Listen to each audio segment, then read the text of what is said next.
Hello, everyone. Welcome to the Luckiest Peach podcast. I am your host, Rachel the Lucky Peach. We are back for another episode of Cult of the Month. I hope you're excited. This is the first one, I'm not gonna lie. This is the first one that I'm not entirely into. But it's okay. It'd be like that.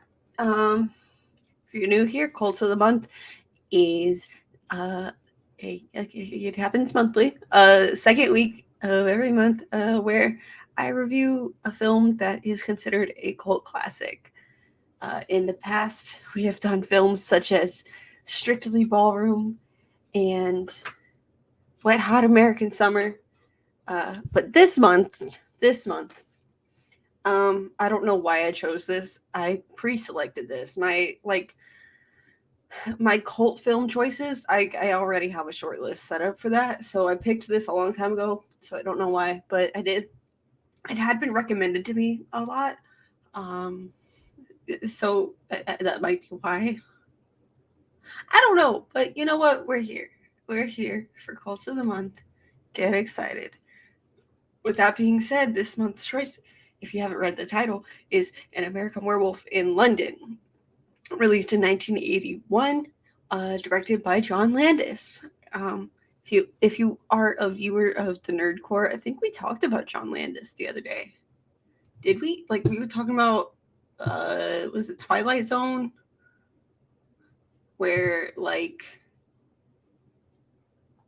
people died on set. Twilight Zone deaths. Yes, he is involved in that. Okay. We did talk about John Landis, so that was yeah. By the time you're listening to this episode, it will have been well over a week ago that we talked about John Landis. But for me, at the time that I'm recording this, we just talked about it. I record at least a week early, so that way, if you're on Patreon at patreon.com/luckypeach, you can get access to the podcast episodes a whole week early. A whole week early. Everyone else is going to be listening to Streaming Wars on August 3rd. If you're on Patreon at patreon.com, on August 3rd, you're going to be listening to this. So, thank you to my patrons at patreon.com/luckypeach. Anyways, with that being said, also, if you're new here, this is usually the shortest episode because it's just me talking about movies and reviewing them, but it's okay. It'd be like that. I don't have any reservations about how long I think episodes should be. I talk until I'm done talking, so deal with it. Anyways, getting right into it.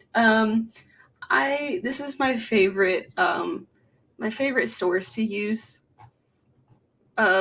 for this podcast is Wikipedia. It has been my favorite thing since middle school. I regularly use Wikipedia. Other people look up movies on IMDb. I look up movies on Wikipedia. I don't know what that says about me as a person or as a cinephile, but if I want more specific details, then yes, I'll go to IMDb. But going to Wikipedia is like second nature to me because I've been going to Wikipedia for 10 years for everything. One time in 7th grade, I was doing a project on Beowulf.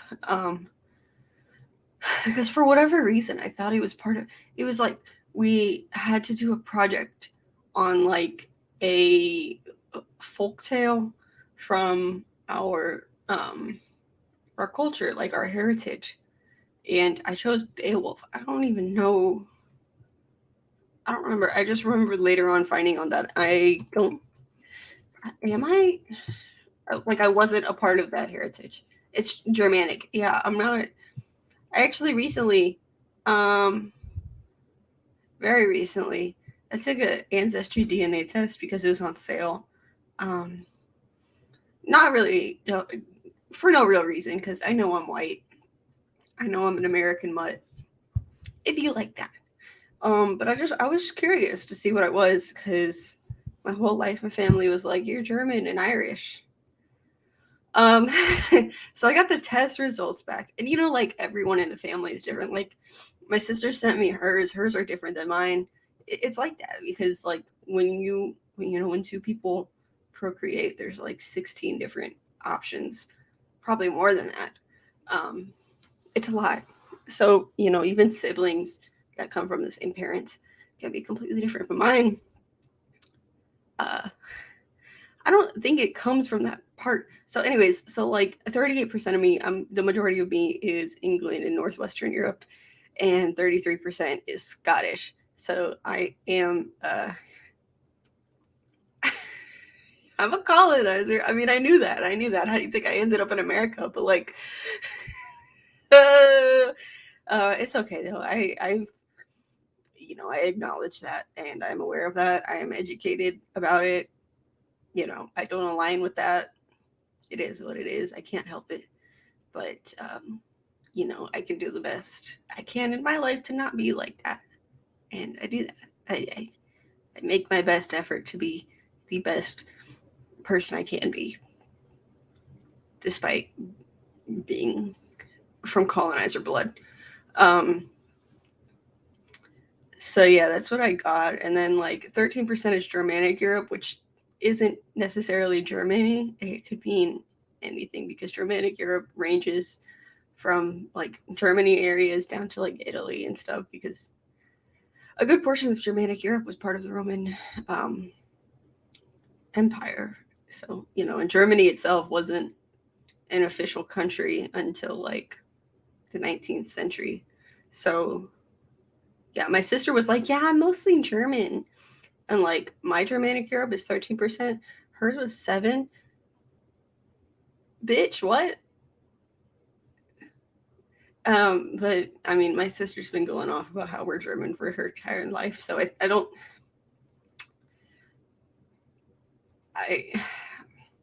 she's 34. So it's at the point where I'm just like, I don't even feel like correcting her. I'll just let her live her life in ignorance.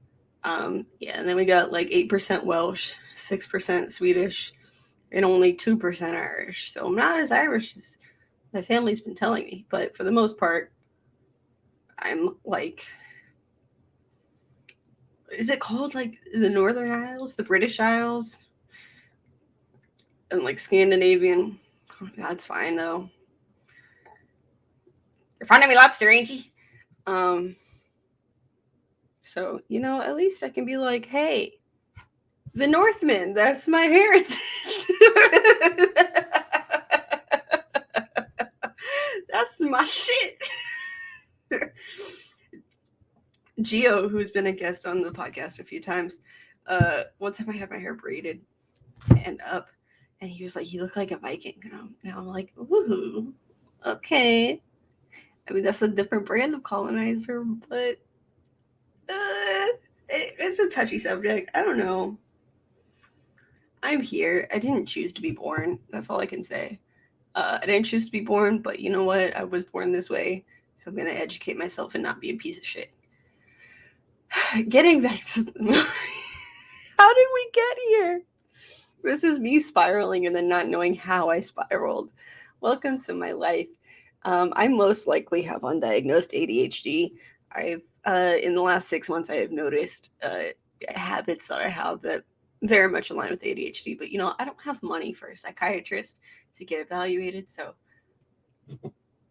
cheers to that. I'm currently drinking a watermelon Red Bull. I'm not a fan of artificial watermelon flavoring usually because I'm a watermelon purist. It's my favorite fruit. And a lot of times artificial watermelon flavoring tastes disgusting. It's not good, and it's like enough to make you throw up. At least for me, it's too sweet. But this is actually good.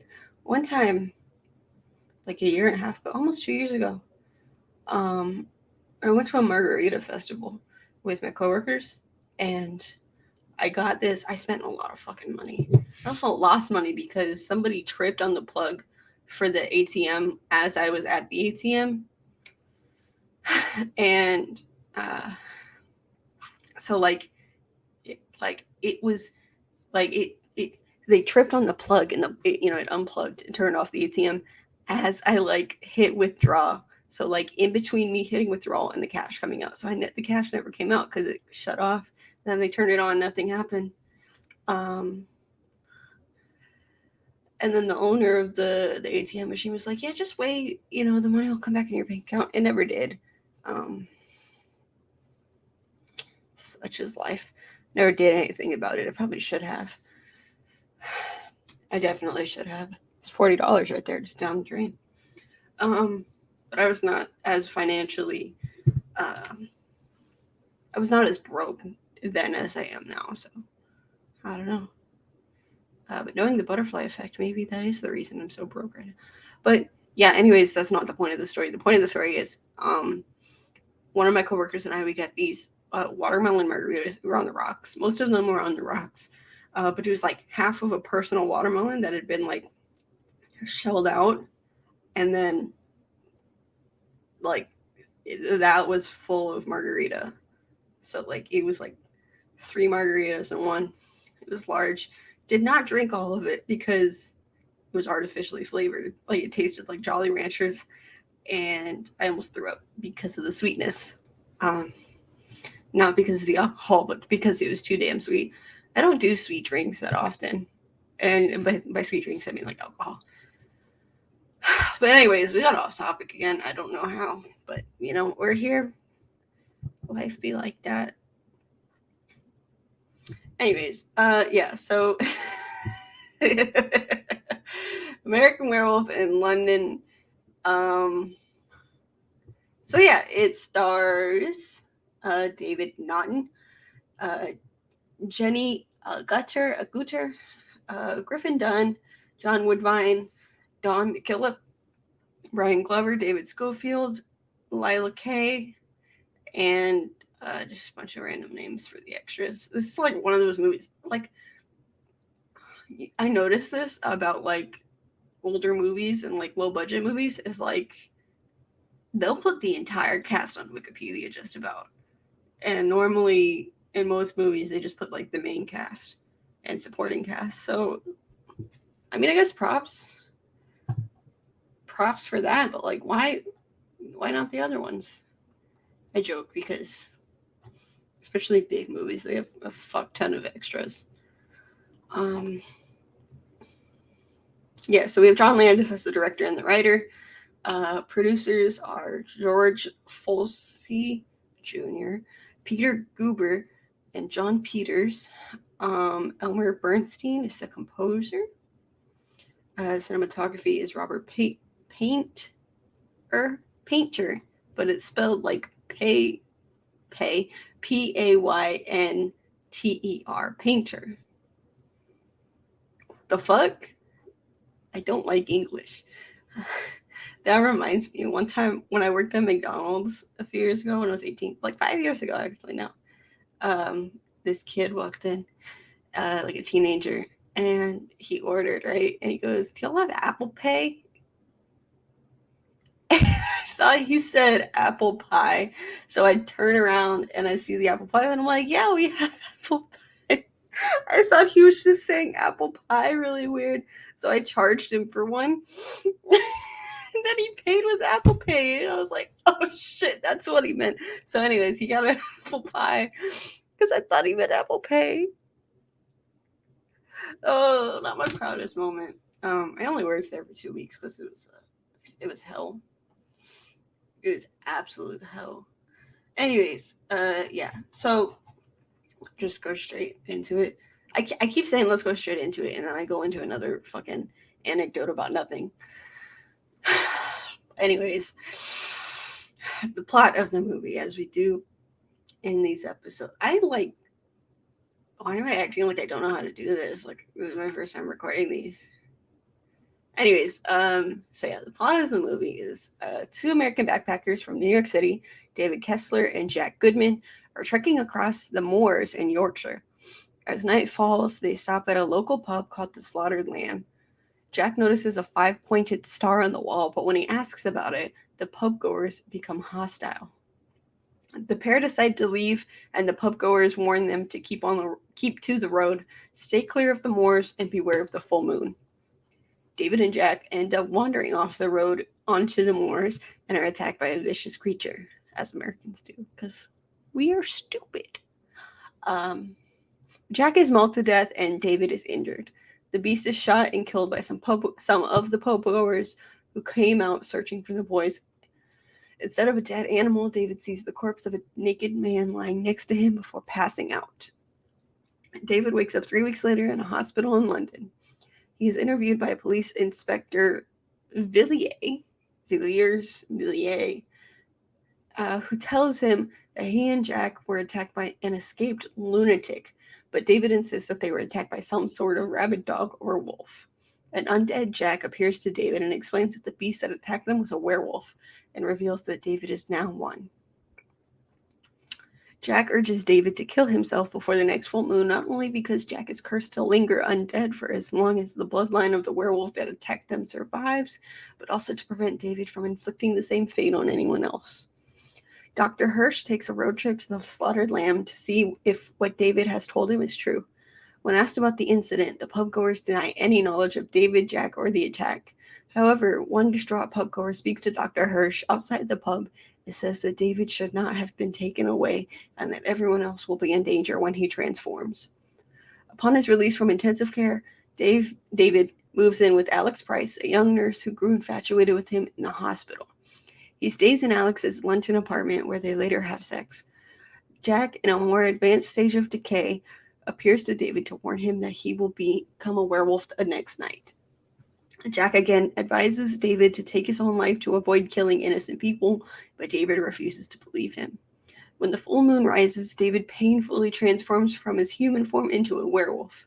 David, now in werewolf form, prowls the streets and the London underground, killing and slaughtering 6 people in the process.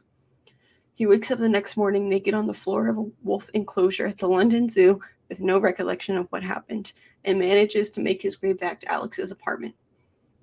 After realizing that he became a werewolf and was responsible for the previous night's murders, David unsuccessfully attempts to get himself arrested at Trafalgar Square.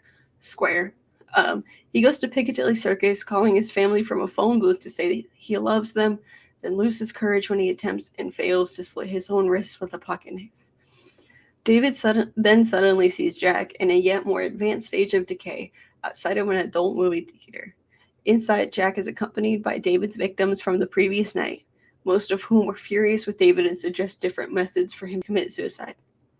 David transforms again into a werewolf inside the movie theater. He decapitates Inspector Villiers and wreaks havoc in the streets, causing the deaths of many drivers and bystanders.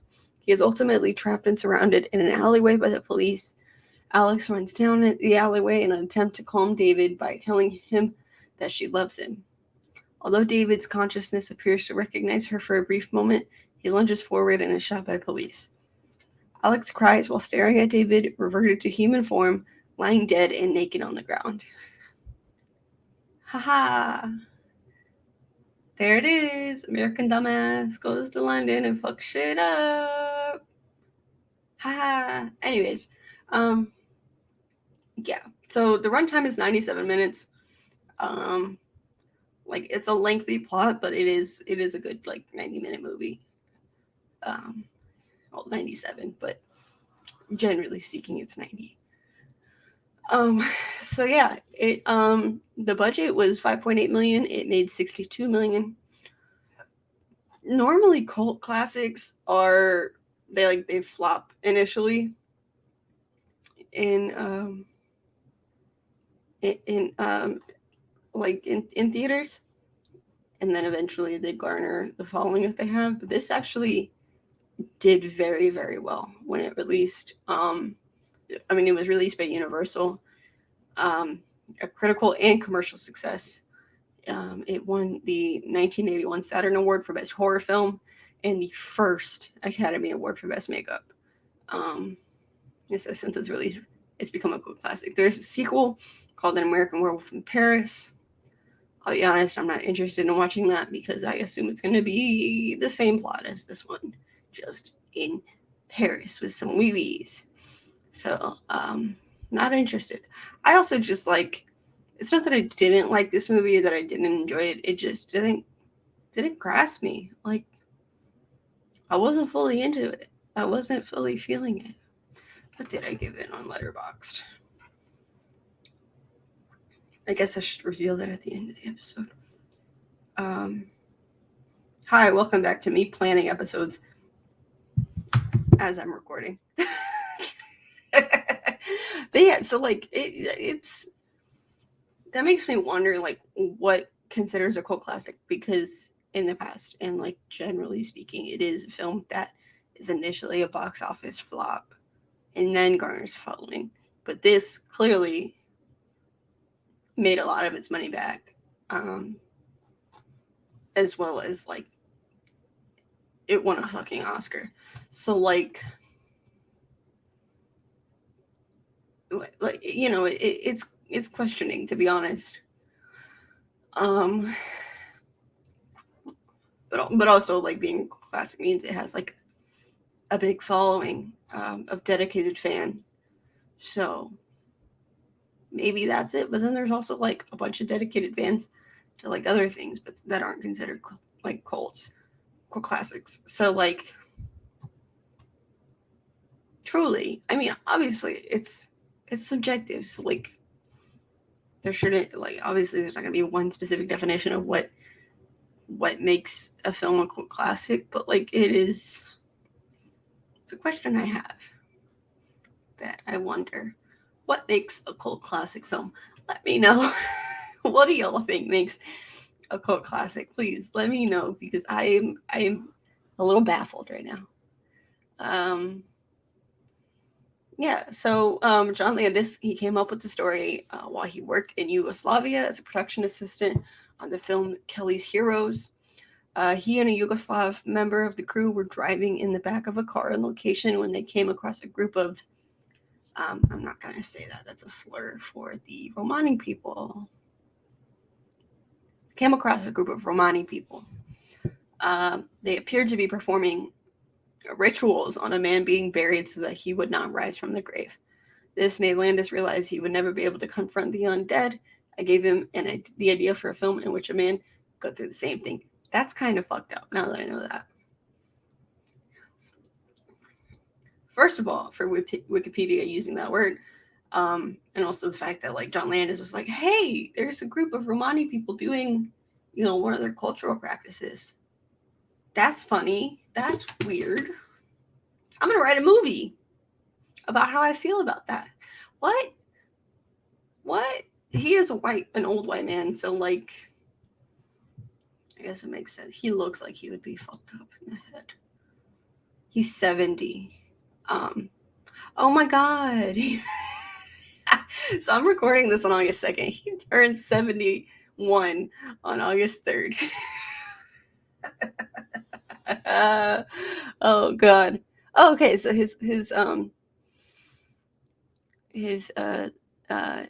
filmography includes the Blues Brothers, Michael Jackson music videos, Animal House, Three Amigos, Coming to America, Trading Places, Twilight Zone the movie.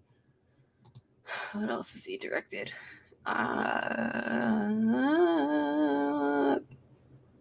Oh, he did not direct Clue. Yeah, I was about to say.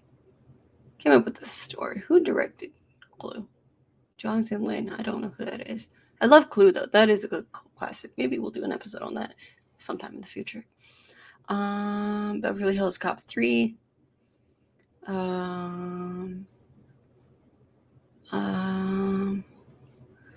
The Lost World. Based on the Arthur Conan Doyle novel. Oh, he was a producer. God damn it. Fucking. He hasn't directed anything since 2010. Oh, never mind. He's done TV since. He hasn't directed a film. Yeah, that, I think, I don't like that. I don't like that. I don't like that backstory. But says a lot. Says a lot. As I talked about me being white earlier. Says a lot. I'm not surprised. Disappointed, but not surprised. Yeah, so he wrote the first draft of the script in 1969 and shelved it for over a decade. 2 years later, Landis wrote, directed, and starred in his debut film Schlock, which developed a cult following as well. He then developed box office status in Hollywood through the successful comedy films The Kentucky Fried Movie, Animal House, and The Blues Brothers, before securing $10 million financing from Polygram Pictures for his werewolf movie. Financiers believed that Landis' script was too frightening to be a comedy and too funny to be a horror film. Well, guess what? Movies can be both. Duh. According to Entertainment Weekly, the real star of this the real star of this film is the Oscar-winning transformation effects by Rick Baker, which changed the face of horror makeup in the 1980s. That is true. That is the best scene in the entire movie when David first transforms. It like the effects of it are incredible. It's like not only the makeup, but like the way that it's shot. Like you wouldn't expect that from a film like from the 80s. Like because a few years later you get like Teen Wolf with like, well, Teen Wolf was just a straight up comedy, but like the makeup in that, you're just like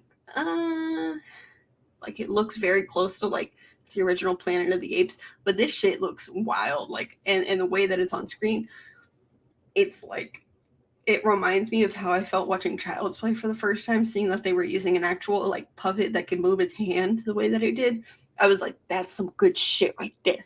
That practical effects shit, that's some good shit. That's some good practical effects. I'm a slut for some good practical effects. So that scene is incredible. I loved that. Yeah. So filming took place between February and March in 1981, because he wanted the film to take place during poor weather. The moors were filmed around the Black Mountains in Wales, and East Proctor is in reality the tiny village of Crickadarn. Crickadarn? What the fuck is that? England? Am I pronouncing that right? Anyways, I don't care. About 6 miles southeast of both Wales. Why do you gotta have confusing ass words? This is why I don't like English. No wonder it's the hardest fucking language. Anyways, the Angel of Death statue was a prop added for the film, but the red phone booth box is real. Though the Welsh road signs were covered by a fake tree. American Werewolf in London, but it's filmed in Wales. God damn. Anyways, the pub shown in the film, known as the Slaughtered Lamb, was actually a cottage located in Crickadarn. I am most definitely pronouncing that wrong, knowing the way that like Welsh works, but like I don't care. And the interior scenes were filmed in the Black Swan, Old Lane, Martyrs Green, in Surrey. It was the first film allowed to shoot in Piccadilly Circus in 15 years. Landis accomplished this by inviting 300 members of London's Metropolitan Police Service to a screening of his then newly released film, The Blues Brothers. The Blues Brothers. The police were so impressed by his work that they granted the production of a 2-night filming permit between the hours of 1 and 4 a.m. Traffic was stopped only 3 times for 2-minute increments to film the automobile stunts involving the double-decker bus. Other filming locations include Putney General Hospital, Chiswick Maternity Hospital, Redcliffe Square and Earl's Court, the area around Tower Bridge, Tottenham Court Road Underground Station, the London Zoo, Putney High Street, Belgravia, and Southwark. I don't fucking know. I don't fucking know. I don't like English, man. Filming also took place at Twickenham Film Studios in Richmond, up upon Thames. Why do the British and the Welsh have to have the most confusing fucking words? Why? Like, we've already established that English is the hardest language, even for native English speakers such as myself. But like part of that is because of how many different dialects there are of it, depending on the country. but specifically in Great Britain and Wales. What the fuck? What? Like, I don't feel bad talking shit about it. First of all, because that's my blood, but also, as we established earlier, but also, like, it's a white country, so, like, I don't fucking care. I will continue to regularly partake in white on white crime, such as talking shit about Welsh words. anyways, so it does have a good commentary. I'm not commentary. Score, soundtrack. The film's ironically upbeat soundtrack consists of songs which refer to the moon. We love that. On the nose, very on the nose. Bobby Vinton's slow, soothing version of Blue Moon plays during the opening credits. Van Morrison's Moon Dance plays as David and Alex make love for the first time. Creedence Clearwater Revival's Bad Moon Rising plays as David nears the moment of changing to the werewolf. A soft, bittersweet ballad version of Blue Moon by Sam Cooke plays during the agonizing wolf transformation. And the Marcel's doo-wop version of Blue Moon plays over the end credits. The score was composed and conducted by Elmer Bernstein and recorded at Olympic Studios in London, engineered by Keith Grant. Bernstein's score can be heard during David's nightmares when Dr. Hirsch drives through the moors to East Proctor, and when Alex confronts David in the alley. Though Bernstein wrote and recorded music to accompany the transformation scene, the director chose not to use it. The 3-minute passage was eventually released by Bernstein under the title Metamorphosis. I was about to say, that shit should be released, just so we know the stuff that wasn't put in the movie. Then he did, and it's called Metamorphosis. Go look it up. I haven't listened to it. I'm just now learning this. Yeah, so there's no information that I see about its theatrical run. I guess all we know is that it made a lot of fucking money. Yeah, so oh my god, they released it on Betamax. RIP. So in the box office, it was released on August 21st, 1981. It grossed $30 million at the box office in the US and $62 million worldwide, against a budget of $5.8 million. It has approval rating on Rotten Tomatoes of 88% and an average rating of 7.8 out of 10.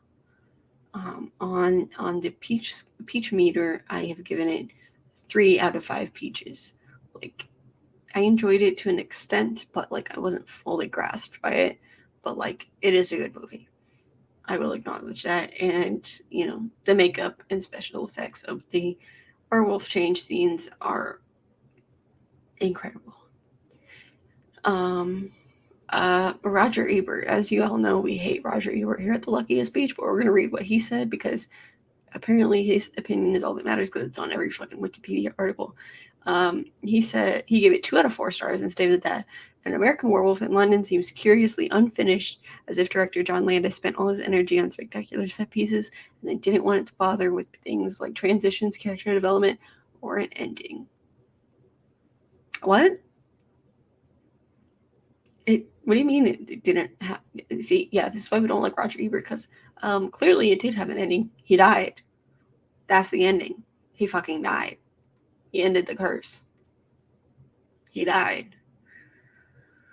Anyways, fuck Roger Ebert. Yeah, so at the 54th Academy Awards, it won the first Academy Award for Best Makeup. It won Best Horror Film and Best Makeup at the Saturn Awards, as well as nominated for Best Actress and Best Writing. Yeah.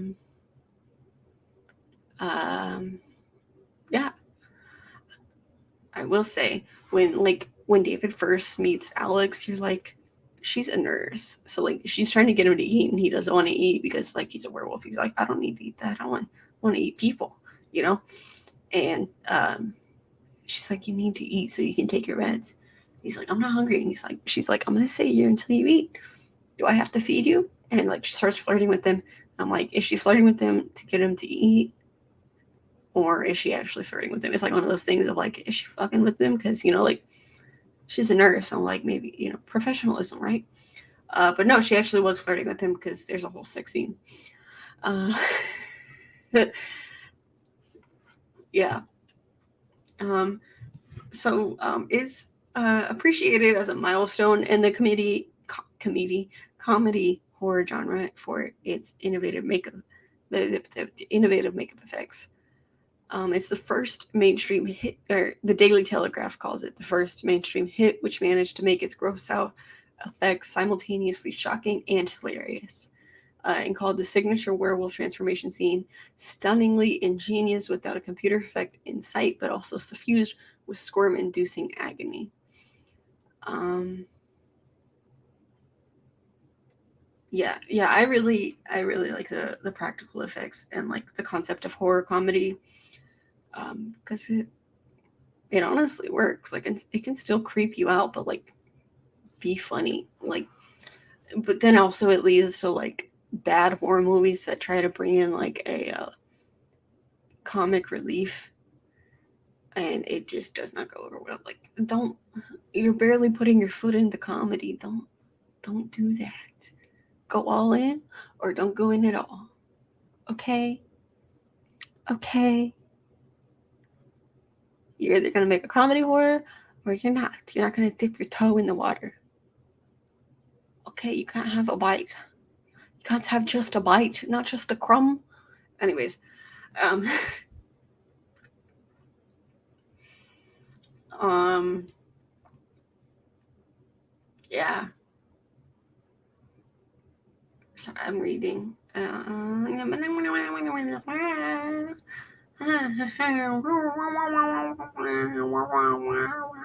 that makes a lot of sense. So Michael Jackson was a fan of the film, and he chose John Landis afterwards, and Rick Baker for makeup for his 1983 Thriller music video.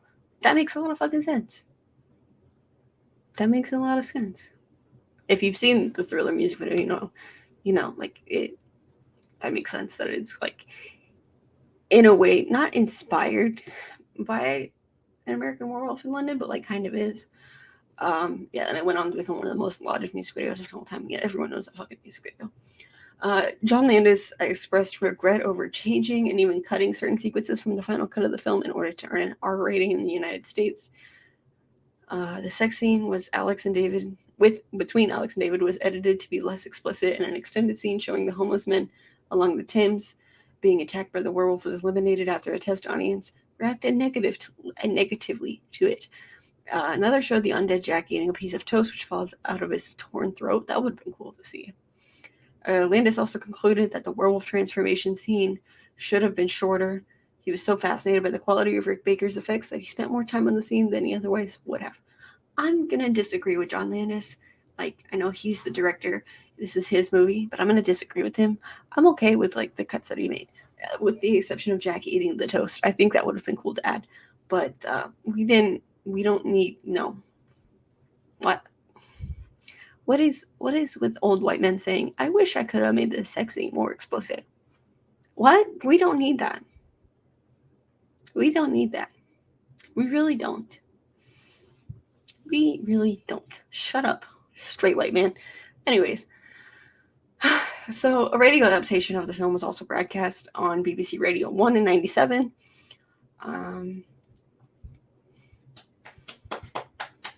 What else? As I mentioned before, it was followed by a sequel, An American Werewolf in Paris, also released in 97. It features a completely different cast and crew and was distributed by Disney's Hollywood Pictures. So by Disney. So that means it was distributed by Disney. Does that mean it's on Disney Plus? Y'all think this movie? Y'all think An American Werewolf in Paris is on Disney Plus? How long is it? 102. Oh, fuck that, man. Anyways, in 2009, a retrospective documentary film, Beware the Moon Remembering an American Werewolf in London, was released. And an accompanying book by the documentary's director, Paul Davis, was published in 2016. In 2009, it was announced that Dimension Films was working with producers Sean and Brian First on a remake of the film. This has since been delayed due to other commitments. In August 2016, several reports suggested that Max Landis John Landis' son, was considering remaking the film, and in November 2016, Deadline Hollywood reported that Max Landis would write and direct a remake. In December 2017, Max Landis confirmed on Twitter that he had completed the first draft of the script, but beginning on late 2017, accusations by a number of women that Landis had abused them emotionally or sexually began to emerge publicly. In the wake of those allegations, it remains unknown if Landis will be replaced or if the project will be put on indefinite hold.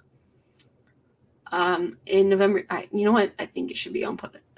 First of all, we don't need remakes of everything. We don't. Stop remaking everything. For the love of God, stop remaking everything. Second, I stand with those women. So, you know what? Fuck you, John Landis. Fuck you, Max Landis. I mean, like, the fact that when I look, like, I think it was clear from the beginning of this episode that I'm not a fan of John Landis. Like, I don't like him on a personal level.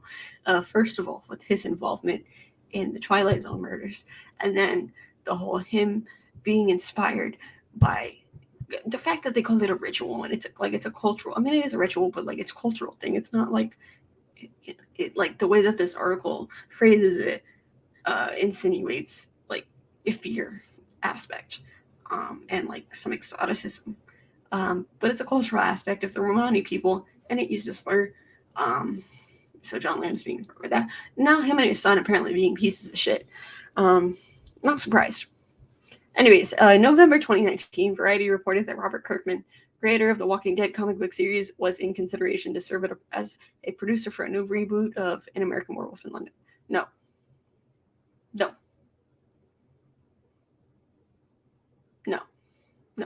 Please no. So anyways, I guess it's still eventually happening, but I think it should be put on hold. Indefinite hold. It should not happen. It should not happen. Should not happen. But yeah, anyways, that's An American Werewolf in London. Let me know what you thought of it. I have some friends that really like this movie. I wasn't a big fan of it, to be honest. I didn't hate it, but not a big fan of it. And as we've learned through this episode, I don't like John Landis now. So, fuck you, John Landis. I'm not telling you happy birthday tomorrow. That man has no idea who I am. Anyways, but that wraps it up for An American Werewolf in London. Thank you for being here. Thank you for listening to me ramble about nothing again for the 19th time. Next week we will be reaching episode 20, and then we'll be on the road to 30, and so on. So yeah, next week you can join me as and Raul is coming back again. We're gonna review The Green Knight. So be there for that, please. But yeah, there's that. You can find me everywhere at Lucky Peach, LVCKY Peach. If you go to any of my socials, you can find a link tree that will take you to my Twitter, my Instagram, my TikTok, Patreon, patreon.com/LuckyPeach, Letterboxd, YouTube, Twitch, all those good things. I mean, you again, my username is the same everywhere, Lucky Peach. But there is a link tree on all of those platforms just to make it easier for you guys to find me elsewhere. With that being said, thank you to all the listeners, especially thank you to the amount of listeners I have on YouTube that I keep forgetting to check my views on YouTube. Not gonna lie, but I really do appreciate you. I hope you guys have a good day. I will see you next week. Thank you to my patrons, Brad, Gio, Abby, and Luis. Love you guys. If you want to join the Patreon at patreon.com/LuckyPeach, you get early access to episodes as well as video access to the episodes a whole week early, as well as some other goodies. So be sure to check that out. Again, I'll see y'all next week. Stay peachy.